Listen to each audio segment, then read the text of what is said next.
Fake cop harassed me at a diner, didn't know the sheriff's team was sitting behind me. I came to Golden Pines for peace.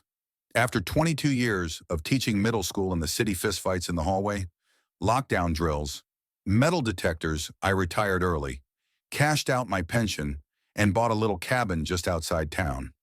I didn't want anything big, just quiet, fresh air, pine trees, coffee that didn't taste like despair. What I didn't expect was to get into the worst kind of trouble over bacon and eggs. But that's what happens when fake power meets real accountability. My name is Anthony Rhodes.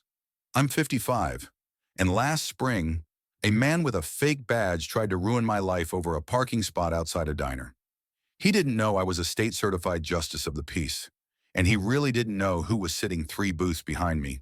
It started simple. It always does. Golden Pines wasn't technically HOA country, not legally, anyway. But the problem was Pine Hollow Estates, a sprawling subdivision built 10 years ago that had been trying to run the whole town like their own private club. The self-appointed HOA, led by a woman named Sharon Kent, created a network of safety patrol officers who roamed the area. They wore uniform, carried radios. Some even bought retired police cruisers online and slapped magnetic stickers on the doors. I thought it was cute until it wasn't. The first run-in came when I parked my truck outside Duke's Diner on a foggy Tuesday morning. Duke's was local, friendly, and had the best hash browns this side of the county line. I sat down, ordered coffee, and opened my newspaper. That's when I saw him. Black boots, vest marked property enforcement, bald head, mirror shades indoors. He walked up to my booth and slapped a red citation on my table.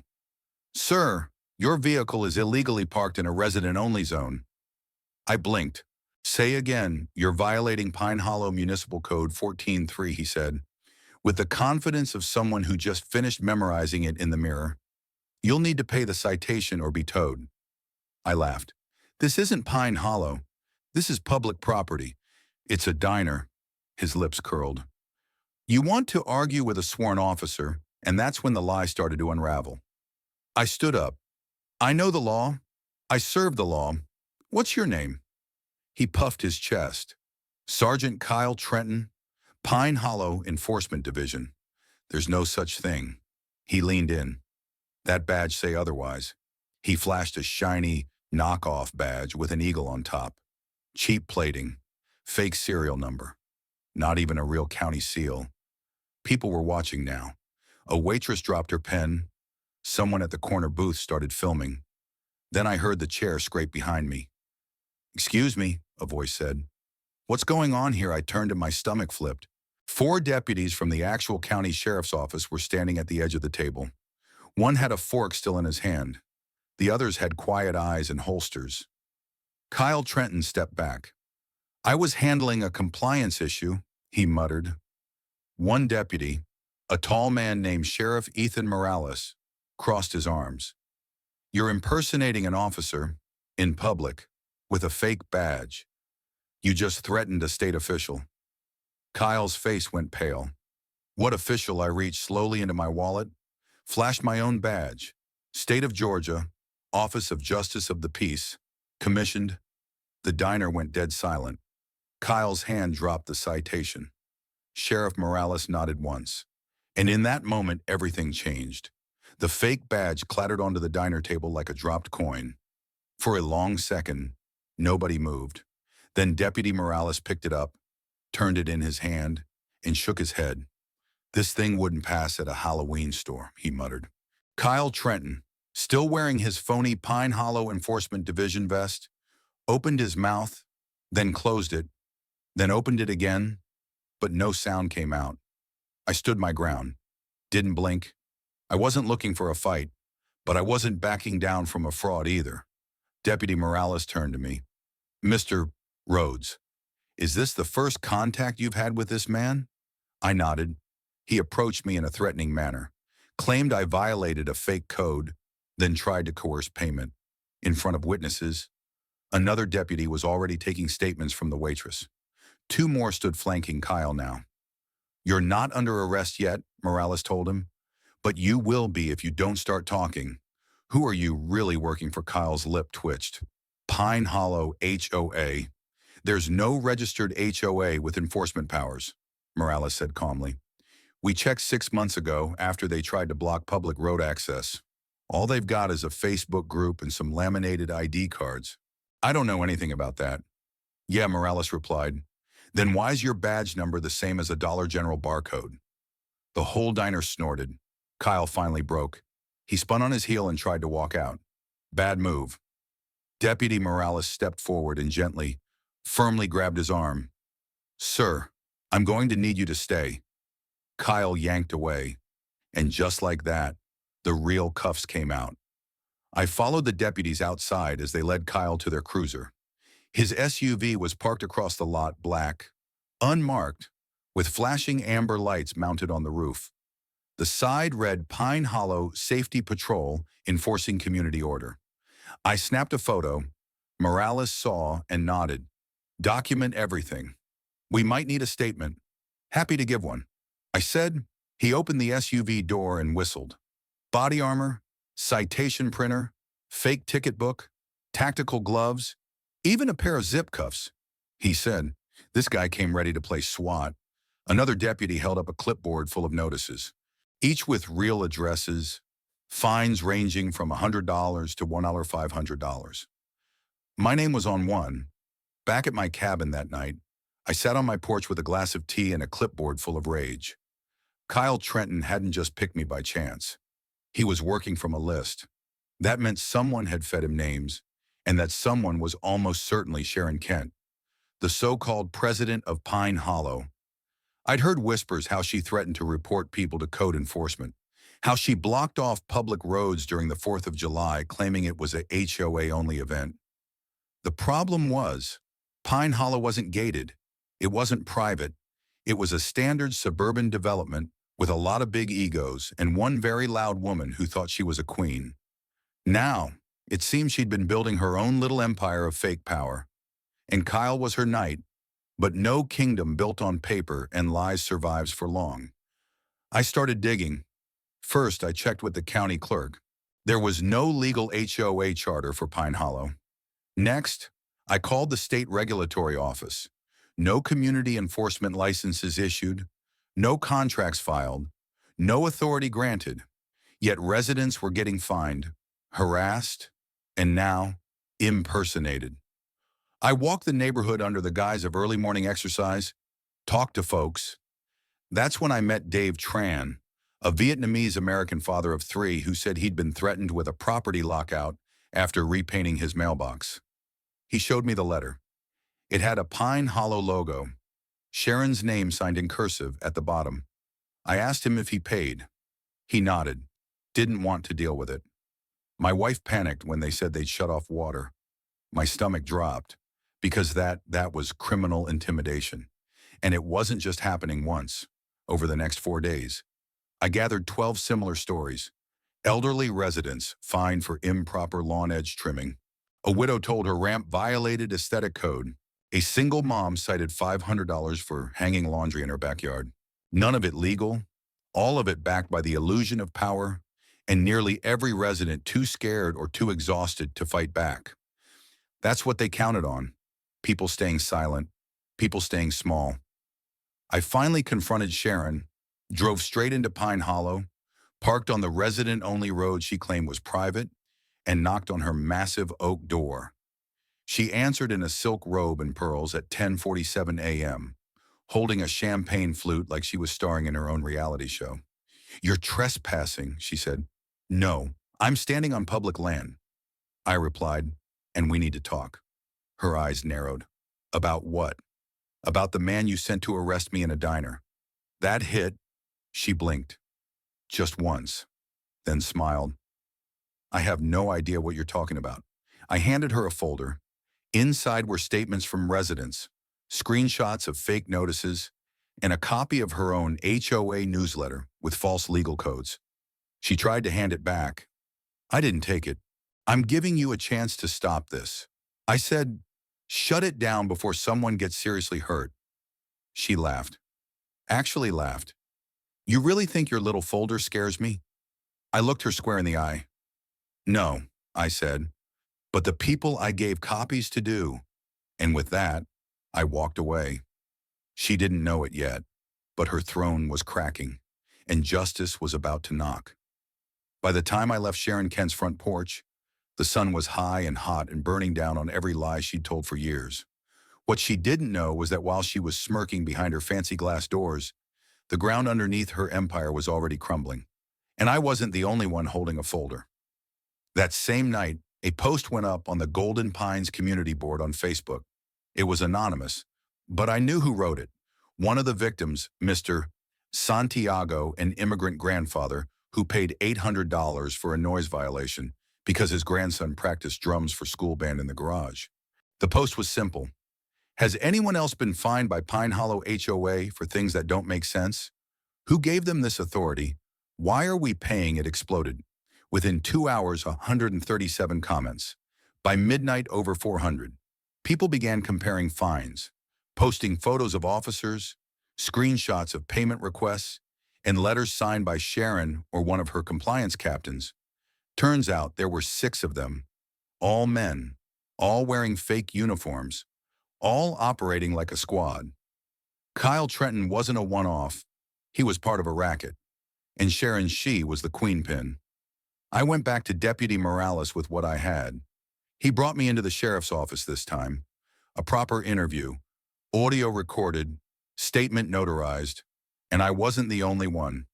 By the end of the week, 14 residents had come forward.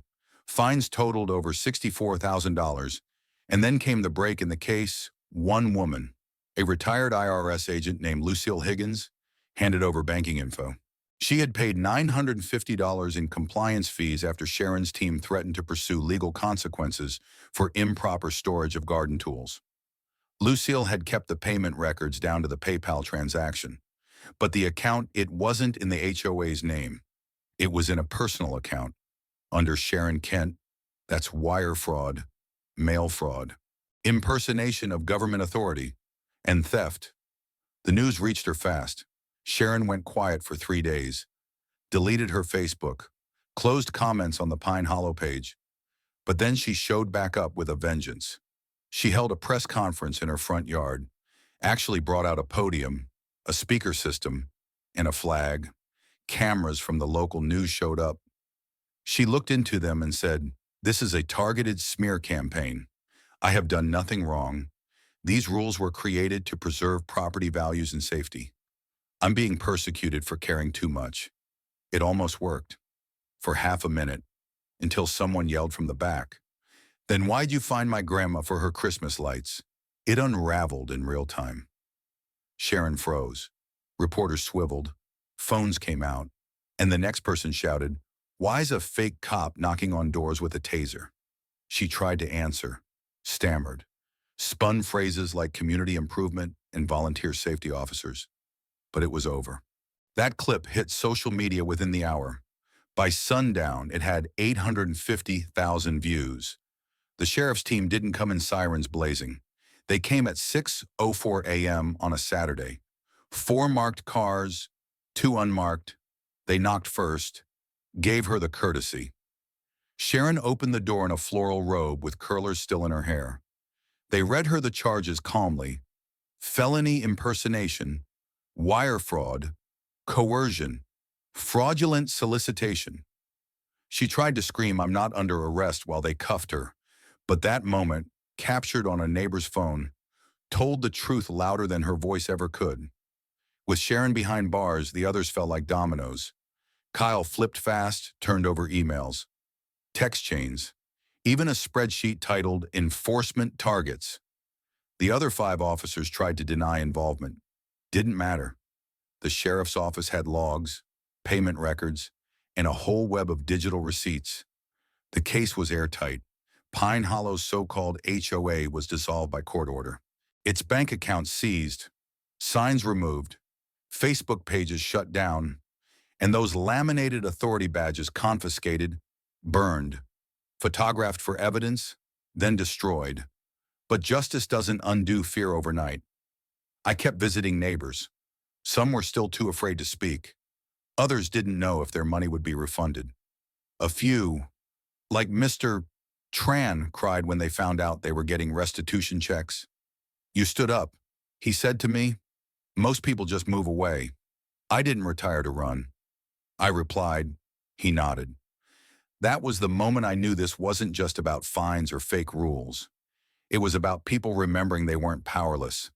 It's funny how fast people forget that justice is made of people, not paperwork, not power suits, not phony uniforms or clipboards, just people.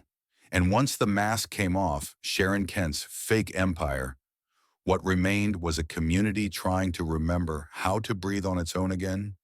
And me, I wasn't just trying to clean up a mess. I was trying to help them build something real in its place.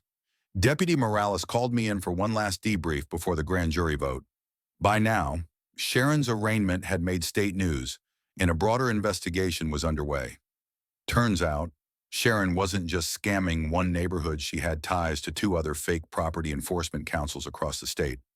She'd been consulting, training safety squads, and selling HOA compliance kits online. All of it built on fear. All of it rigged to look just legal enough to make folks shut up and pay. At the station, Morales gave me a nod of respect. You know, if this were a movie, this would be the part where you ride off into the sunset. I raised an eyebrow. You offering me a horse or a job? He chuckled. Neither. But we could use your voice. These people listen to you now. We hosted it in the Golden Pines Community Center. No stage, no security, no intimidation, just chairs, coffee, and a microphone. I opened with one line. Let's talk about what we allowed to happen and how we make sure it never happens again. And people did. They told stories, confessed to feeling embarrassed, ashamed for not speaking up, angry for being manipulated, relieved that it was over. Reggie, the young mechanic who'd been fined $300 for having visible tools in his driveway, spoke up. We were trained to fear pieces of paper more than we feared losing our dignity. A local mom, Jamie, added, they dressed it up like community, but it was just control. One by one, neighbors stood, told the truth, reclaimed space, and then someone made the suggestion that changed everything. It came from Lucille, the retired IRS agent. She stood with her cane, cleared her throat, and said, we don't need another HOA. What we need is a neighborhood justice committee, not to punish, to protect, to make sure no one pulls this crap again. Silence followed, then applause. Within a week, we formed it. 3 core rules: no fines, no uniforms. Every meeting public, every vote recorded. We invited everyone: homeowners, renters, business owners, even teenagers. We called it the People's Council of Pines. Of course, not everyone liked it. The remnants of Sharon's loyal base still lingered, mostly older residents who thought her strictness had kept the neighborhood clean. One man, Ted Browning, stood up at our second meeting and said, without rules, everything falls apart. I responded carefully. Rules are good, but fake laws made to extort money aren't rules. They're rackets. Ted walked out, a few others followed, but most stayed. And those who stayed, they started to heal. It was a warm afternoon when the county cut the checks. A restitution pool of $91,400 had been secured through seized assets from Sharon's accounts and frozen transactions from her fake companies. Deputy Morales invited me to stand next to him as he handed them out. Lucille got hers first. Reggie, second. The Tran family cried when they got theirs. Each person walked away with more than money. They walked away with dignity. 2 weeks later, Kyle Trenton showed up. He'd taken the plea deal, no jail time, but 5 years probation, mandatory restitution, and 200 hours of community service under supervision. He walked in without his vest, no shades, just a man, shoulders lower, eyes tired. He didn't speak to the crowd, just to me. I was lost.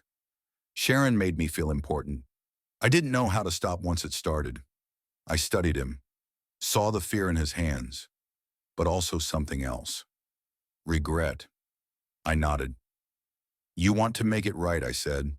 Help us build what you tried to break. Kyle showed up every Saturday after that. cleaned up trash, helped fix fences, rebuilt the burned-down community bulletin board that Sharon once called an eyesore. He didn't talk much, but he worked. And sometimes, that's the louder apology. We held a neighborhood block party in the fall. No security, no agenda, just music, food, and laughter. Kids played where HOA patrols used to stalk. The Tran family served pho out of a pop-up booth. Lucille handed out cookies. Even Deputy Morales showed up in jeans and a smile. And as the sun set, the local high school band played the national anthem. We all stood, not because we were told to, not because someone threatened a fine, but because we were proud. Proud of who we'd become. Proud of what we'd taken back. That block party. It didn't fix everything, but it reminded us what real community feels like. Not rules, not uniforms, not clipboards or laminated threats shoved in mailboxes. Just people, just showing up. And that, more than any badge, is what keeps a town safe. Sharon Kent's trial opened 3 months after her arrest. It took place in the county courthouse, just across from the same diner where she tried to build her kingdom through fear and paperwork. The courtroom was packed. Every seat, people stood in the back. Others lined the walls. Some even brought folding chairs outside, listening through windows and live streams. Her charges: impersonation of a government official, wire fraud, mail fraud, conspiracy to commit racketeering, fraudulent business practices, criminal intimidation. The prosecution came hard, led by a woman named Ada Corinne Watts, a no-nonsense, sharp-as-razor prosecutor who made it very clear this wasn't just some petty HOA squabble. The defendant didn't enforce safety, she said in opening statements. She enforced silence. Through fear, through lies, and through weaponizing community trust. Lucille testified. So did Reggie. So did the Trans. So did I. Sharon's defense tried everything, blaming rogue volunteers, faulty communication, even misunderstood community standards. But the jury didn't buy it. They deliberated for 5 hours. And when the foreman stood to read the verdict, you could have heard a pin drop. Guilty. On all counts. 18 years. Eligible for parole after 12, but only if full restitution was completed. The courtroom didn't cheer. It didn't need to. The silence said more. Sharon's face didn't break. Not at first. But when they led her away, hands cuffed, pearls traded for standard orange. She paused. She looked back at me. No words, just hate and fear. Because this time, her power didn't work. Kyle was there too. Not in uniform. Not hiding. He stood in the back. When the sentence was read, he didn't smile. He just exhaled like someone who'd been holding his breath for months. Afterward, he approached me.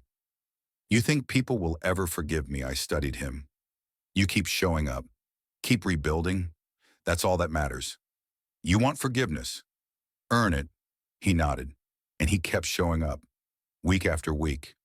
Fixing things. No praise. No posts. Just work. Deputy Morales and I met one last time at the diner where it all started. Same booth, same coffee, different world. You ever think about running for council? He asked. I laughed. I'm done with titles.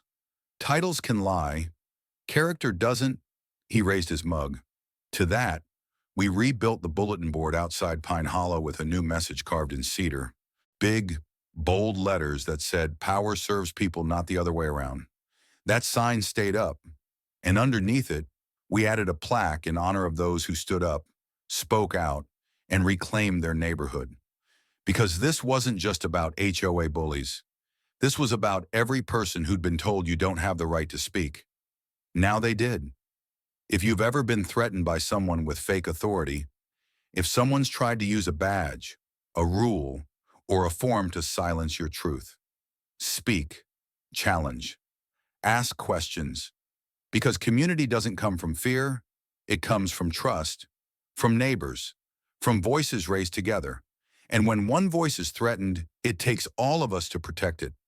So ask yourself who's enforcing your rules, and more importantly, who gave them the power to share this story? Speak your truth, And make sure no one wears a fake badge in your name again.